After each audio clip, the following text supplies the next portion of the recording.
as Richard Diamond, Private Detective.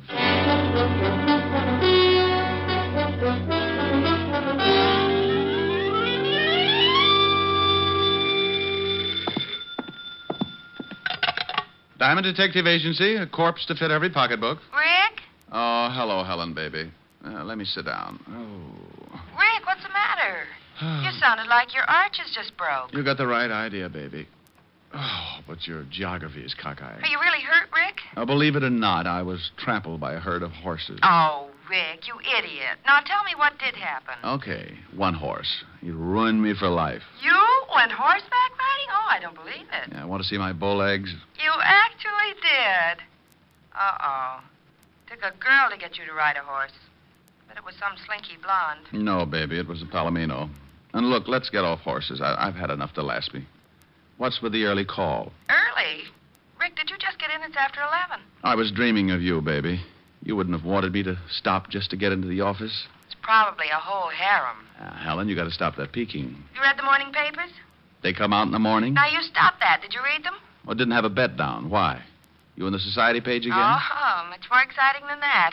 The police commissioner's house was robbed of $50,000 worth of diamonds last night, and his gardener was murdered. What? I thought that would fetch you. Better get a paper. The commissioner's statement's written in blood. Yeah.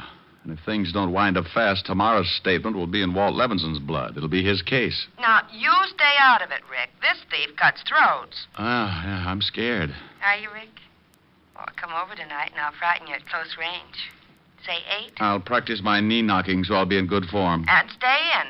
No nightclubs. At the sound of the castanets, Francis can open the door. It'll be me and my knees.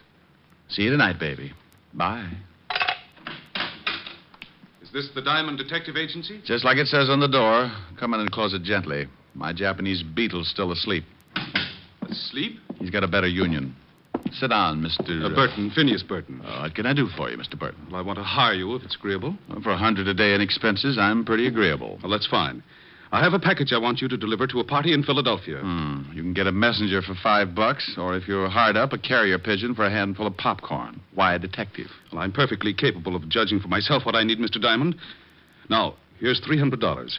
There will be $200 more for you after you make safe delivery of the package. Why? Well, why? 3-letter word meaning why you want to pay me for 5 days when the trip to Philly and back can be done in a few hours. Oh, Mr. Diamond, I simply want you to drop everything else and take this job immediately. And that is my reason for the added payment. Oh, all right. I'll take your money. Just as soon as you tell me what's in the package, who it goes to, and why it's so important that I take it personally. I can't tell you that. Okay, it's your problem. Now, where did I leave my soap chips? Do you have to know? Of course. How can I do any washing without soap? I mean about this package. Oh, no. I can recommend another agency who will do it for $25 and no questions. Oh, very well. Mr. Elliott will meet you at the Philadelphia Station Information Desk at 2 o'clock today. I will wire him your description, and he will make the contact. As for the package, it contains some very valuable papers, which Mr. Elliott is afraid his wife will try to intercept. I see. He commissioned me to find the best man I could to bring the package to him. Oh, you must have read my ad. You'll have to leave immediately. Mr. Elliott is very anxious to get the package. You call me at the Astor when you return, and I'll send over the rest of the money. Good day. It may be at that. What? Forget it. Burton left the package on my desk with the money. He was a thin guy, had a funny pot that made him look as if he'd swallowed a basketball. He pushed it out the door and waddled after it. When a guy insists on throwing money in my lap, I get suspicious. And when I remembered the robbery of the night before, I got that lousy feeling again. Now, paragraph 4, section B, rule A of the Detective's Code of Ethics says, quote, upon receiving money to deliver package, detective must never open same. It is unethical. Yeah, who's ethical? Well, surprise. No wonder basketball had been nervous. At the bottom of the box were 5 pretty little diamonds. About 10 grand worth of a guess. Of course, it may have been that Burton thought diamonds should belong to Diamond, but my bet was on a frame-up. A frame that cost the real heisters 10 grand out of 50. It was aimed to get them a nice picture to fit the frame. Me. Yeah? Is this Mr. Diamond? Oh, hello, Burton. Something on your mind? Oh, I happened to be in a store across the street, and I noticed you hadn't left yet. You will leave right away, won't you? Just as soon as I arrange things, Phineas. Remember, it takes an hour and a half to get to Philadelphia. I don't want you to be late. I'll bet you don't. It was just to make sure. You understand? Oh, yes. I understand. You can dribble your basketball home now. I beg your pardon. Skip it. Bye. Burton's call ended nearly all doubts. I was being framed all right, and the trap required my leaving for Penn Station right away. I dropped the diamonds into what was left of a quart of milk I had for lunch the day before, put the bottle on the floor by the wastebasket. Then I took the package, rewrapped it, and went out to hail a cab. I made one stop at a toy shop, then headed for Penn Station. As I entered, I saw a pair of familiar figures. Rick. Okay, what's the gag? I got the tip, but even you wouldn't joke about this case. Now, Walt, I might joke about mass murder, but never about the commissioner being robbed. Is he making speeches yet? Yeah, that's okay, Shamus. This is one time when you're one diamond too many. Why, Otis, you're becoming a wit. Why not? You're halfway there. Oh, Lieutenant, he's picking on me again. You deserve it, Otis. Now shut up. Rick, I know the tip was phony, but the commissioner was there when it came in. I had to act on it. Tip? Well, don't be smug. I've got one, too. A fifth at Hialeah. Now, don't start that. It was a tip that you were taking the commissioner's diamonds out of town. Oh, now, Walt. And don't now Walt me. I said I knew the tip was phony, but with the commissioner taking scouts all down the line, I didn't want to... No. Don't apologize, Walt. I know. Come on, Sergeant. Show me a good frisk, and I'll recommend you to all my criminal friends. Oh. Yeah, he's clean, Lieutenant. Now, Rick, let's see that package, and then you can go. This? Oh, no, I can't. It's secret. Don't play games, Rick, please. Oh, all right, but it's going to spoil my surprise. Well, okay. Give me your word it's got nothing to do with this case, and I won't bother to open it. No, I'm hurt. I absolutely insist that you open the package right now. But, Rick, you know I trust you. Lieutenant Levinson, do your duty. My purity must not be suspicioned. Oh, anything to get this over with. You were, What? It's only a pair of dolls. You were expecting maybe my gallstones? Oh, dolls. The Shamus plays with dolls. Better read the tag, Otis, before your ears get any longer and they draft you for a mule team. Tag? Sure. But what? To my beloved Otis from his Ricky. Oh. Rick. Now, don't be a grouch, Walt. The other one's for you. For me? Oh, no. I'm sorry, Walt. I couldn't resist it. Anyhow, you spoiled my surprise to Otis. It was our anniversary. What? Our anniversary? We ain't even related. Oh, you don't remember? Oh, Otis. Lieutenant, can I go back to traffic? I can't stand much more. Oh, shut up, Otis. Rick, if we weren't such good friends, Walt, hey, now you're upset. Upset? Why should I be upset? Just because two hoods lift 50 grand in ice from the commissioner? Or because it's dumped in my lap with the murder of the gardener? Or that I'm given 24 hours to break the case and then get a tip that leads me to a friend who decides to play games and wreck my Sergeant beyond repair? Now, why should I be upset? Otis, here you are, Lieutenant. But take it easy. That's a second bottle of bicob today. Walt, you rate an apology and I make it. I'll do better than that. I'll help you if you'll let me. Well, I can sure use your help, Rick. I haven't got a single lead. You want to look at the corpse first? May as well. Has he got a record? No. And the commissioner swears he was honest. Probably stumbled onto the thieves, and they had to put him away. How about the rest of the servants? They were all out. Commissioner and his wife were at a party. They'd given the entire staff the night off, but I guess perhaps the gardener returned a little early. Yeah, well, let's go down and take a look at him. I've got a personal interest that makes me want to crack this case. Client? Call him an ex-client. I'll explain him later. Come on.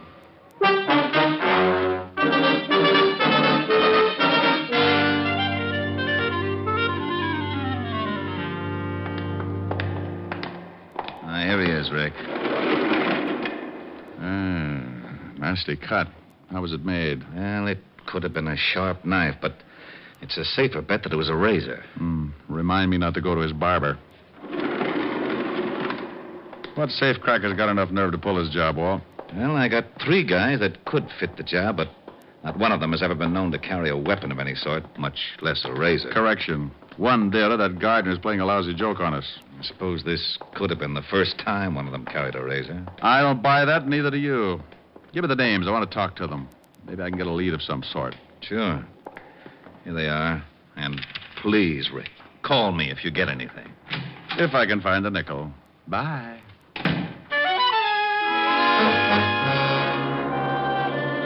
As far as I could see, I had three things to match up. One, the careless barber. Two, the safecracker with nerve enough to rob the police commissioner. And three, the reason why I was picked as the pigeon. I gave up the idea of hunting for Purdum, the guy who came into my office. He was probably a flunky and not worth running down. So I checked the names I got from Walt, grabbed a cab, and headed for the Bronx. The first turned out to be an ex-con trying to go straight by working in a Bronx hash house. The second was likely, but he'd kissed his wife with a beer bottle and spent last night in jail. At the third address, down in Greenwich Village, I met a landlady with gin-loaded tonsils and a cute mustache. She tipped me that my third prospect, Vincent Mayer, might be playing pinochle at Pietro's, which turned out to be a cafe with a 30-foot bar, 3 tables, and a back room. Hey, barkeep. Yeah. What'd it be, friend? Milk, no chaser. Milk? Who makes it? Oh, you mean like from cows? Never carried the stuff. Where can I find Vincent Mayer? Why don't you ask me, handsome? Wow. Hello, baby. Now, do I look like a baby? No. My name's Jean. What do they call you? Take your pick. Call me Rick. Hey, you talk funny. But you're awful nice. Too nice to be hunting for Vince Mayer. He's a bad boy, Rick. Yeah. Well, I'm trying to be a hero. Where is he? In the back room. There. The guy with the light hair. But be careful. Thanks, baby. I'll buy you a palace. You can figure me for 80 mil, Joe, 20 clubs, 20 spades, and 40 pinochle. What? No diamonds? Hey. Well, look who's here. What do you want, Shamus? Vince the Iceman, isn't it? Well, now, let's see. Sing Sing, class of 38. Where's your school tie, Vince? The name is Mr. Mayer to you, Diamond, and privates are not welcome here. It's a closed game. Yeah. Move on. Give me a reason. You want to play dead? Oh, come on, Vince. You're not going to get upset just because I think you robbed the commissioner? You did, didn't you? I told my story to the cops. I'll bet. But you didn't answer my question. And here's another. Who's your barber? You're asking for it, Diamond. I was brought up right. Now, let's get off this cat and mouse kick. I want some answers, Vince. Do you? That's right, Junior. I do. All right. Call him, Joe. Hey, what? All right, Joe. Stop it. That's enough, Joe. All right, now drag him out in the alley. Vince, can I, Yeah, okay. Maybe it'll teach him not to get so nosy. But keep that razor in your pocket. I will, honest. This is gonna be real fun. Come on, Shamus. Here's where I do some road work on your liver.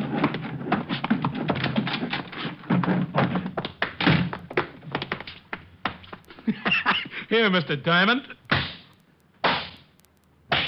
I only wish my brother could see you. When I came to, I was curled up around a round metal object I couldn't see, and I felt as if I was smothered in a mountain of cotton, and getting out of it was like trying to shovel sand with a pitchfork. I finally managed to move and wished I hadn't, for a company of Bengal Lancers began target practice on my side. So I quit trying and lay still for a long moment. Then a voice came fizzing through the cotton at me. Hey, mister, are you alive? Now, if I'm not, you're an angel, and this is a harp. Well, I'm sure no angel. And that's the garbage can. So I guess you're not dead. Matter for debate, Jeannie. Oh, help me up, will you? Sure.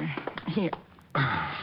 Can you stand? Practically anything after this. Ooh. Hey, you're hurt pretty bad.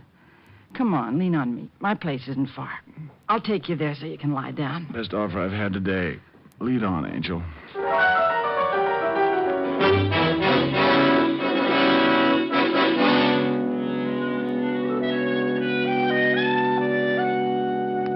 There. Now, how do you feel? I never use language like that in front of a lady. Oh, I'm no lady. I'm a waitress at Pietro's. I heard the noise in the back room. When you didn't come out, I took a look. Ooh. Gee, does your head hurt, baby? Like all my relatives who are inside digging for gold. With luck, I can open my eyes and they won't fall out. You know, we might have had a lot of fun together if you weren't all banged up like this. I'll take that remark up with you later, honey. I'm not usually the kind of guy who runs out on pretty girls, but I only wanted to get my hands on the gonif who tried to kick my brains out. So I took Jean's number, filed it under, for later investigation, and stumbled out into the street. My head was clearing, but it was as slow about it as a dummy doing a striptease.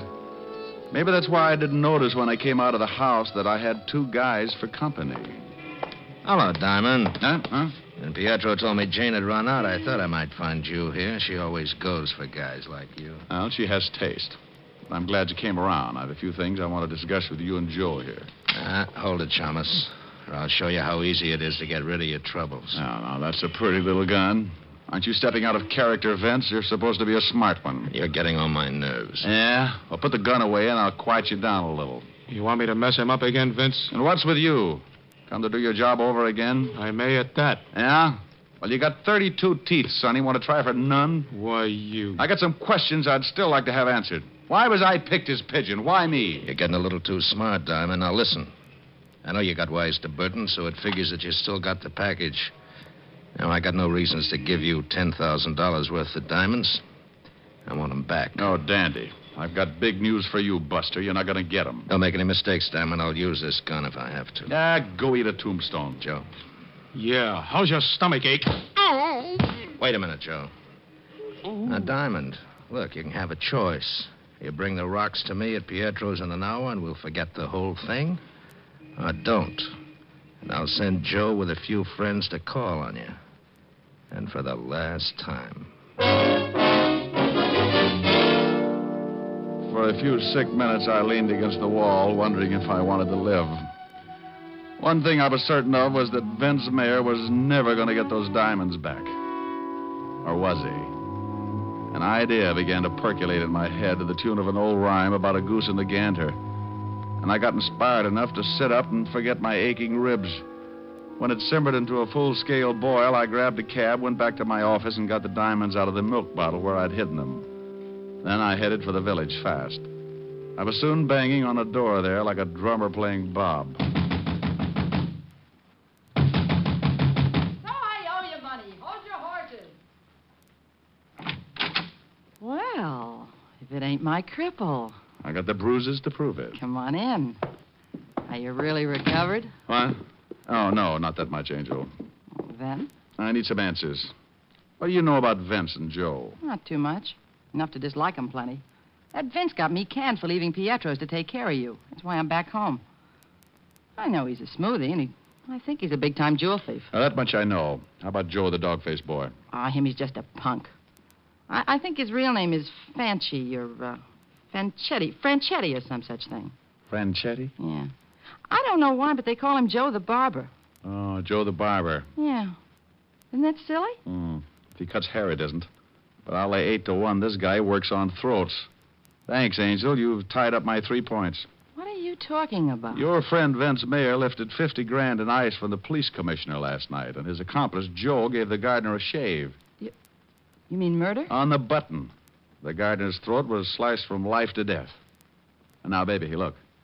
How would you like to earn $100? Sure. Is it legal? Well, no. I'll take it.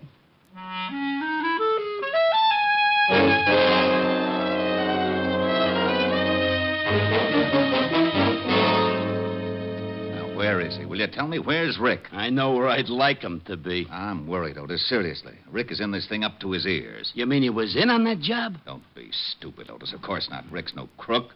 But he's mixed up in this case some way, and I'm worried. He should have called me by now. Gee, hope he hasn't tangled with that razor guy. I thought you hated Rick. Oh, you know I was just talking. I know. What a mess. Rick in danger, and I can't find him. The commissioner's spouting lava all over the city hall. Why the devil did it have to be the commissioner's house? You know, it's kind of funny at that. The commissioner himself. You knucklehead. For 2 cents, I'd... Maybe that's him. Lieutenant Levinson, homicide. Walt, Rick. Rick, where the devil you been? Taking care of some arrangements. Arrangements? Never mind, just listen. I was picked as a pigeon, and some of those diamonds were planted on me this morning. What? I've traced your hoods. They're Vince Mayer and Joe the Barber Franchetti. Now, you come to Pietro's in half an hour, and you'll catch him with part of the diamonds on him. Rick, what is this? Well, Vince had it figured as a double-barrel gag, Walt. First on the cops by raiding the commissioner's house. Second, by dumping a few of the rocks in my lap and tipping the police so I'd take the rap. But why you, Rick? Well, Joe's name, Franchetti. You remember, I sent his brother Tony to Sing Sing a few years back. Oh. I knew he had a brother, but until now, Joe stayed out of Manhattan. I get it. Okay, what's the play? Well, I'm going to take the package back to Vince. Give it to him in Pietro's. The girlfriend will be raising so much fuss no one will notice me. Then as Vince and Joe leave, you nail him with the diamonds. And no alibi for having him. Right. You said half an hour? In front of Pietro's.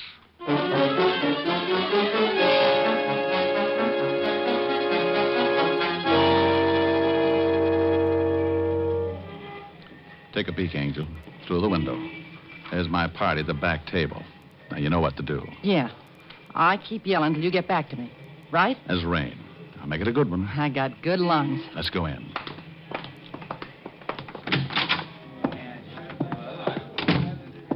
Okay, over to the bar. Luck, Rick. There he is now, Joe. I told you he'd show up. Hello, Diamond. You got something for me? That's right, Vince. Okay, let's have it. I didn't do nothing. Hey, what's going on over there? Stop, stupid dame. Here, do you want the package or not? Oh, yeah, give it to me. Come on, Joe. Let's scram out of here before that dame brings the cops. Yeah.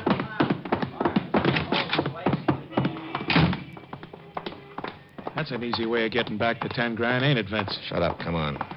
Take it easy now. Okay. We're okay now. Let's split up. Hold it, Vince. What? Let's have a look at the package. The cops! Levinson, what are you doing? The here? package, Vince. Hey, what are we gonna do? Shut up. You, got a warrant, of course. Of course. Otis, take the package. Yellowton. You can't arrest me. I don't even know what's in that package. It was given to me by a friend. Now, don't use the term so loosely, Vince. Why, Walt, what are you doing here? Hello, Rick. I've captured a criminal. No. Yes, and he was carrying a package of his loot. Why, I bet it's part of that diamond robbery. Hey, what is all this? Diamond, you just planted that package on me. Me? Why, stranger, you're telling a fib. You just know that's downright immoral or something. This is ridiculous. Lieutenant, he gave me those diamonds in Pietro's not 5 minutes ago. I didn't lift them from the commissioner. Didn't you, Vince? Why, then I must have made a mistake. You can prove your story, of course. Sure I can. Bartender saw Diamond slip me the package. Oh, now, Vince, you think that bartender was going to be watching you when a lovely girl is practically tearing up the joint? Boss, the dame yelling. She was a plant. Yeah, but this is a frame-up. Diamond, you can't get away with this. Please, don't talk to me. I never associate with common criminals. A frame. You dirty double-crossing copper. Look out, Rick. He's got a razor. Oh, my arm. Now, don't cry, Joe. This is for you. Oh. Wow. What a punch you got, Shamus. Well, that does it. Come on, Vince. Otis, load that killer into the car and pick up that razor. Yellowton. Want a lift, Rick? No thanks, Walt. I'm going to go home freshen up. Yeah, you look like you could use it.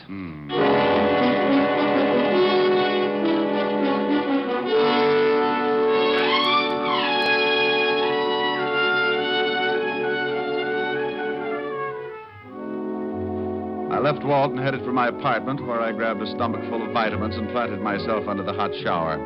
It felt so good I fell asleep. And if Walt hadn't phoned, I'd have probably become the only man in history to drown in the shower. Walt shocked me wide awake with the news that he was holding a $1,000 reward for me. I gave him my nicest thank you and made a mental note to drop by and give half of it to Jean to make up for her losing her job. Around about 8 o'clock, after I'd taken care of dividing the reward, I steered for 975 Park Avenue, made it with no trouble, and rang the bell to Helen's apartment. Oh, good evening, Mr. Diamond. Miss Asher's expecting you, sir. She's in the library. Thank you, Francis. How's your health? My health, sir, is very good, thank you. Well, now, this may come as a shock. But, Francis, about the money I owe you. Oh, don't fret about it, sir. We'll tell. I'm going to pay you what I owe you. You're going to? Oh, dear. Perhaps I better sit down. Oh, my word. Oh, there, Francis. Rick, darling, is that you? It ain't Tom Swift, baby. Come on in the library. Well, okay. But it'll do you no good, my dove. I'm a cripple, a battle-torn veteran. Well, I don't want your muscles, Rick. I'm blue, and I want you to sing to me. Oh, Helen, baby, I don't want to sing. I want Rick, I'm blue. I need cheering up. Now be nice and sing. Well, okay, honey. How's this, huh? I can see, no matter how near you'll be, you'll never belong to me, but I can dream Can't I pretend that I'm locked in the den of your embrace? For dreams are just like wine, and I am drunk with mine. I'm aware my heart is a sad affair. There's much disillusion there, but I can dream, can't I? Can't I adore you? Although we are oceans apart, I can't make you open your heart, but I can dream, can't I? Well, there. Still feeling blue, baby? Oh, Ricky, come here. Here I am. Oh, now I'm contented. You in my arms, my bills paid off, and my bills... Oh, for Pete's sake, I forgot Francis. Francis? Rick, what are you talking about? Come with me, I'll show you. Now, there he is. Francis, you all right? Oh, yes, sir. I think so, sir. Rick, will you tell me what's going on in my own home? Well, honey, I paid Francis off, and the shock of having to give back my gun and badge undid him. Oh, well, are you feeling better, Francis? Not very much, Miss Asher. It's that badge and license. Will you miss him that much, Francis? Well, sir, to be very honest, there's a waitress in a tea shop down the street with whom I've been, if you'll pardon the expression, having a fling. Francis, you? Oh, that's not the worst, Miss Asher. I'm afraid I've been a bit of a fraud with her as well. In fact, with several of the waitresses there. Now, wait. Where does my badge and license enter into it? Did you hock them for crumpets? Oh, much worse, Mr. Diamond. You see, to all the waitresses of Miss Tuppingham's tea shop, I am Richard Diamond, private detective. Oh,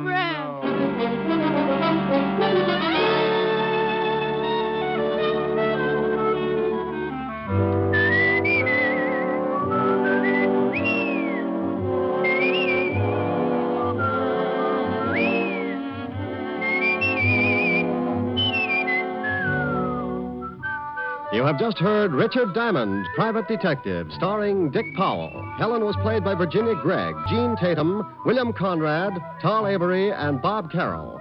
Music was under the direction of Frank Worth. Tonight's story was written by Herb Purdum and edited and directed by Blake Edwards.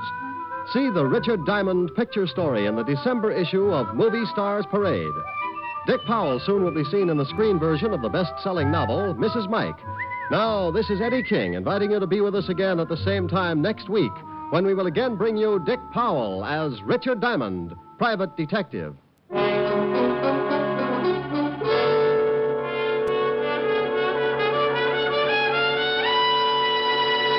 Listen tonight to NBC for a star lineup of entertainment. Every Saturday on NBC, you can hear such stellar programs as Hollywood Star Theater, Ralph Edwards' Truth or Consequences, Your Hit Parade, A Day in the Life of Dennis Day, The Judy Canova Show, Grand Ole Opry, and songs by Morton Downey.